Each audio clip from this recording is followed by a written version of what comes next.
So this is the process of driving the solid rivets that are the same that would have been used on airplanes and tanks and ammunition boxes of the era of World War II when some of the book takes place. So we tried to be as authentic as I could in both manufacturing and a lot of the detailing of this box. So it makes a little rat-a-tat-tat.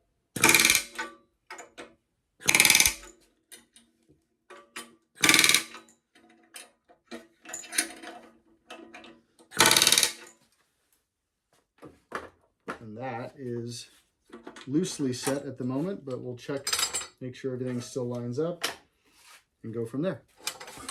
So here you go.